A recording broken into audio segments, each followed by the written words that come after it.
నమస్తే అండి, నేను మీ Ashwini. Welcome back to Ashwini thoughts. సంకటహార చతుర్థి మే 15 గురువారం జరుపుకోవాలా, మే 16 శుక్రవారం జరుపుకోవాలా?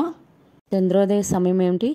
ఆర్గ్యం ఏ సమయంలో ఇవ్వాలి? చంద్రుడు కనిపించకపోతే చేయవలసిన విధి ఏంటి? ఇలాంటివన్నీ కూడా ఈ వీడియోలో చూద్దామండి. మానవుల కష్టాల నుండి గట్టెక్కించేదే సంకటహార చతుర్థి వ్రతం.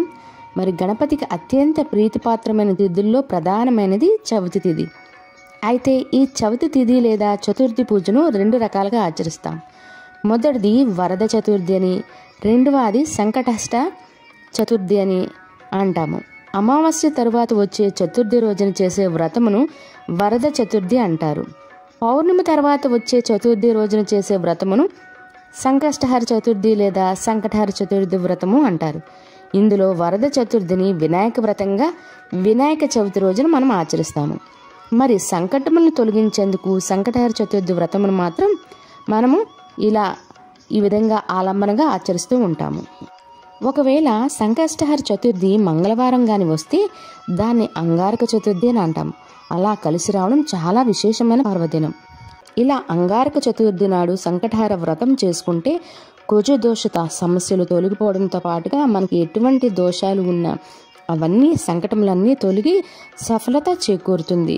మరి ఈ అంగారక చతుర్థి మొదటిసారి వ్రతం చేయాలనుకునేవారు ఈ అంగారక చతుర్థి రోజున వ్రతం ఆచరించినట్లయితే చాలా మంచిది అండి. 2025 మే నెలలో చవితి తిథి మే 15 గురువారం రాత్రి 1:39 నుండి మే 17 శనివారం తెల్లవారితే 2:21 వరకు ఉంటుందండి. అంటే మనకి శుక్రవారం పూర్తిగా చవితి తిథి అనేది ఉంటుందండి.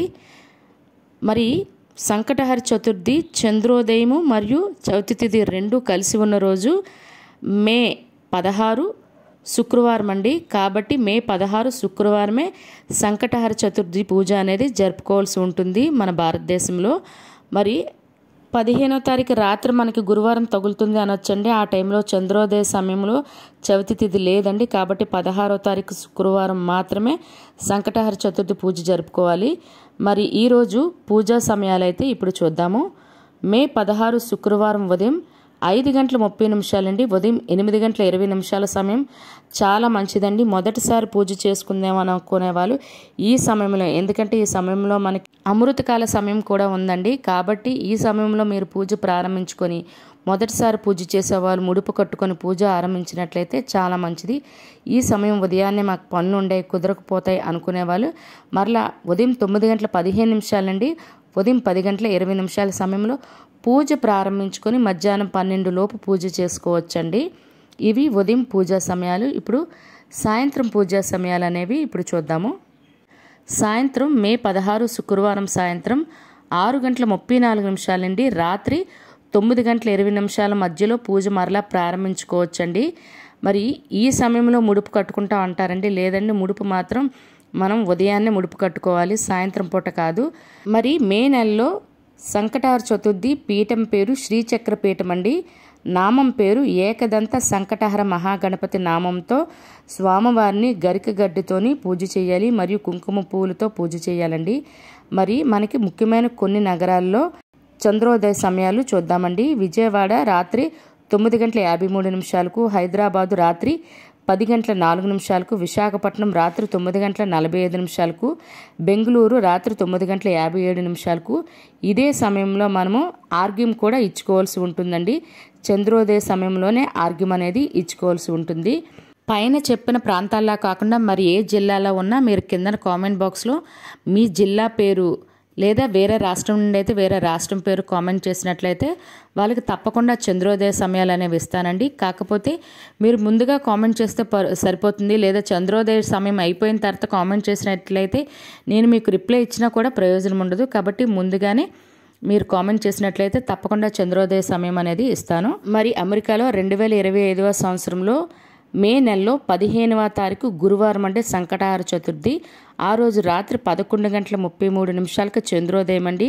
అదే సమయంలో ఆర్గ్యం కూడా ఇచ్చుకోవాల్సి ఉంటుంది. చంద్రోదయ సమయాలు చూసారు కదండి. ఈ సమయంలో మనం చంద్రుని చూస్తూ చేతిలో కొంచెం అక్షింతలు పువ్వులు వేసుకొని కుదిరితే ఆవు పాలు లేకపోతే నీళ్ళైనా వేసి అక్షింతలు కూడా వేసుకుంటూ మనము చంద్రుని చూస్తూ కిందకి నేల వైపు విడవాలండి. అలా విడడం వల్ల అంటే చంద్రునికి ఆర్గ్యం ఇచ్చినట్లు అవుతుంది, పూజ అనేది కంప్లీట్ అవుతుంది. లేదు మా ప్రాంతంలో మేఘాల వల్ల కానీ మరి ఏ పరిస్థితుల వల్ల కానీ చంద్రుడు కనిపించలేదు అనుకుంటే ఒక రాగి కాయిన్ లేదంటే వెండి కాయిన్, లేదు అంటే ₹1 కానీ 5 రూపీస్ కాయిన్ అయినా తీసుకుని దాని మీద గంధం రాసి బొట్టు పెట్టి చంద్రుడి కింద ఆవాహనం చేసుకోవాలండి. అంటే దాన్నే చంద్రుడి కింద భావించి దాని మీద ఇందాకలు చెప్పిన విధంగా అక్షింతలు పువ్వులు పాలు లేదా నీళ్లు వేసి విడవలసి ఉంటుంది. దానివల్ల మనకు పూజ అనేది కంప్లీట్ అవుతుంది. ఈ పూజ కంప్లీట్ అయిన తర్వాత దేవుడి దగ్గర పెట్టిన ఉండ్రాలను మనం ఫ్రూట్స్ కానీ ఇంకేవి పెడితే అవన్నీ మనం నైవేద్యంగా తినవచ్చండి. తరువాత కొంతమంది తమ ప్రాంతంలో మేము పూజ అయిన తర్వాత భోజనం కూడా చేస్తామన్నారు. మీకు మొదటి నుండి వచ్చిన ఆచారాన్ని మరియు మీరు పెద్దలు మీకు మొదటి నుండి చెప్పిన ఆచారాన్ని అయితే పాటించండి.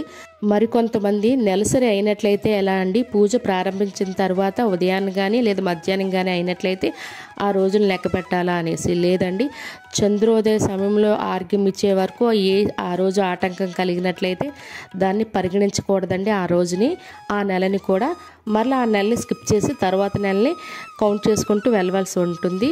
మధ్యలో ఆ రోజు అంటే ఆ రోజు మాత్రం ఆటంకం అనేది రాకూడదు. వచ్చినట్లయితే దాన్ని కౌంట్ కింద తీసుకోకూడదు అన్నమాట. ఇదే కాకుండా ఈ వీడియో మీద మీకు ఎటువంటి డౌట్స్ ఉన్నా కింద కామెంట్ బాక్స్లో కామెంట్ చేయండి. ప్రతి నెల సంకటహర చతుర్థికి చంద్రోదయ సమయాలు అనేవి తప్పకుండా ఇస్తానండి. మీరు చంద్రోదయ సమయాలు కామెంట్ చేసినట్లయితే నేను ముందుగానే ఇస్తాను. కాబట్టి సబ్స్క్రైబ్ చేసుకున్నట్లయితే ప్రతి నా వీడియో మీకు నోటిఫికేషన్ అనేది వస్తుంది. కాబట్టి సబ్స్క్రైబ్ చేసుకోవడం మర్చిపోకండి. వీడియో నచ్చినట్లయితే మీ ఫ్రెండ్స్ అండ్ ఫ్యామిలీ మెంబర్స్ కూడా ఫార్వర్డ్ చేయండి. రేపు మరలా మరొక కొత్త వీడియోతో కలుద్దాం. ధన్యవాదములు.